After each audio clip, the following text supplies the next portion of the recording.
What's up and good day mga boss? Welcome back dito sa aming shop, Aiming Ace Airsoft. For today, meron tayong bali 8 units to na for shipping. Lahat to pistols. Sorry, date today nga pala is December 9, 2025. Ayan. So, first unit is WEM92, M9A1 na tan kay Boss Kerwin of Cebu. So, ayan. Ito yung M9A1 na color tan. Ayan. May under rail siya for accessory attachment. Yan. Then full metal siya. Itong grip is parang medyo rubberized yung cover niya. Ayan. Sa mga mahihilig sa classic dyan. Then kabilang side, ito naman. Ayan. So, konting tips lang sa mga gantong M9A1 or M92. Kapag magse-safety kayo is dalawa. Sabay nyo siyang, then saka lang siya gagana if nakakock yung mismong unit. So, sabay. Yan, sabay. Huwag yung isa lang kasi medyo matigas siya. Normally matigas talaga siya. Tapos si Bossing nga pala so itong isa kasama ng mismong unit. Tapos nag-avail si Bossing ng 2 extra magazines. So, tatry din natin yan mamaya. Then, next unit naman is ENC 1202 kay Boss Jed of Ilocos Norte. So, ENC 1202, ito yung Glock 34 na John Wick 2. Yan, TTI or Taran Tactical Innovations.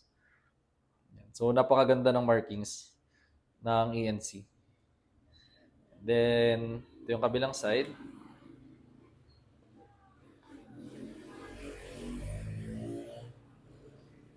Yan. Then, magazine capacity is 25 rounds. Guys, ito nga palang Beretta, 25 rounds din. And then, double bell 736 kay Boss Jeric of Metro Manila. Ayan. So, ito naman yung unit ni Bossing. Ito yung M92 na Taurus. Ayan. So, nasa budget meal na folder lang natin to. Ito, from dito sa ENC hanggang mamaya, hanggang dulo. Ano siya? Nasa budget meal. Ito yung kabilang side.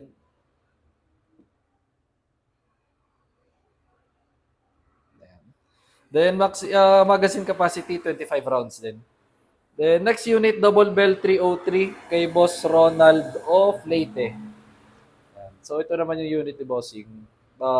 Best seller natin sa double bell na brand. So ito yung double bell 303 John Wick 4 na Pit Viper.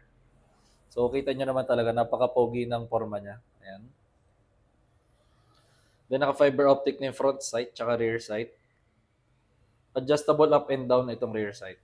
Then kabilang side, nandito yung markings niya ng Pit Viper. Yeah. Then magazine capacity is 30 rounds. Next unit, double bell 303 din kay Boss Felix of South Cotabato. So pakita ko na lang din sa inyo mabilisan. Ito naman yung kay Bossing. Then, kabilang side. So, same lang, 30 rounds magazine capacity. Next unit, double bell 774C kay Boss Ivan of Pangasinan. Yan. So, ito namang 774C, ito yung Glock 18C. So, meron siyang semi-auto pag nakataas, then pag nakababayan, full auto. So, difference niya sa Glock 17 is yun lang. Meron siyang full auto. So, in terms of size, same lang. Length ng barrel, same. Grip, same lang din. Sa Glock 17. Magazine capacity, 25 rounds din. Tapos, double bell 721 kay Boss Sander of Negros Occidental. Ito yung sinasabi ko sa inyo na Glock 17. So, same lang yung mismong size niya. Difference lang is may full auto si 774C. So, lagi ko naman sinasabi, Glock, metal slide, then polymer yung lower frame. So, kahit sa totoong unit is, ganyan siya. Then, magazine capacity, 25 rounds din. Then, last unit, double bell 721 kay Boss Jimmy of Camarines Sur. Yan. So, pakita ko na lang din mabilisan. Same unit lang dun sa kanina. Kabilang side. So tara, testing na natin to mga unit ni na bossing. So mag-start tayo dun sa WEM9A1 na Beretta. Ayan. Ito yung unit ni bossing. So yun muna, bale 3 magazines itong testing natin. So ito muna.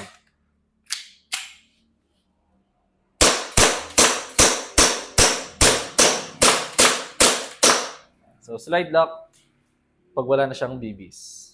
So try natin yung next magazine.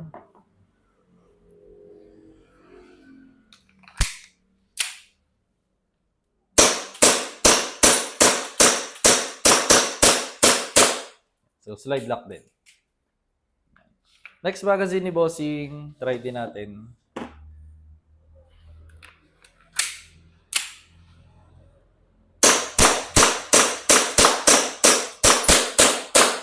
So, slide lock din. Release the magazine, then release the slide. Rest the hammer by pressing the trigger. So, ayan. So, nag-avail si bossing ng extra magazines. May plano ata si boss mag-practical shooting. So, ENC 1202 Glock 34 na TTI. Try din natin.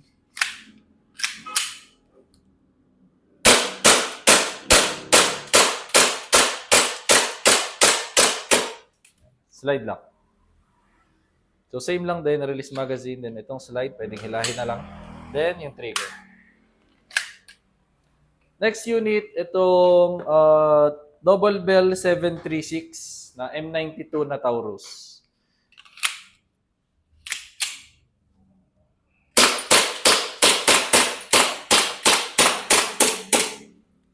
So, mahina lang yung gas niya.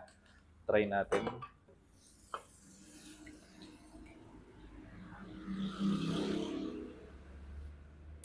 So kapag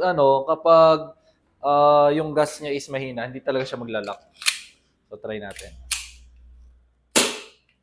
So slide lock. And then next unit, Double Bell 303 na John Wick 4 Pit Viper. So try din natin.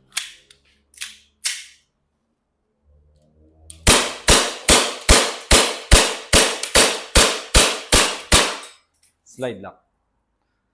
Guys, konting tips lang. Kapag sa mga gantong high kappa, iwasan yung mapindot tong mag-release kapag firing kayo. Kasi kalimitan yan yung napipindot. Kaya biglang nalalaglag yung magazine. Yan. So next unit, try din natin. Itong Double Bell 303 din. Same. John Wick 4 Pit Viper.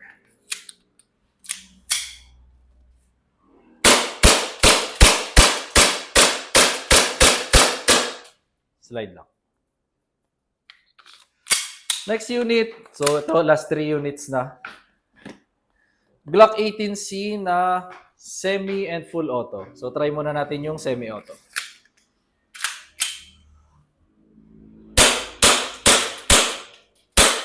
Full auto, baba niya lang itong selector. Make sure nakasagad siya. Then, burst fire lang. Slide lock. Tapos, guys, lagi siyang ibabalik ng semi-auto. Ayan.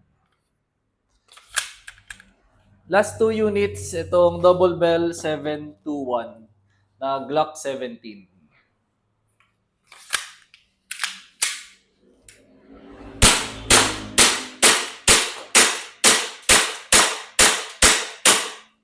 Slide lock. Last unit, last unit na. So, same lang din. Double Bell 721 na Glock 17.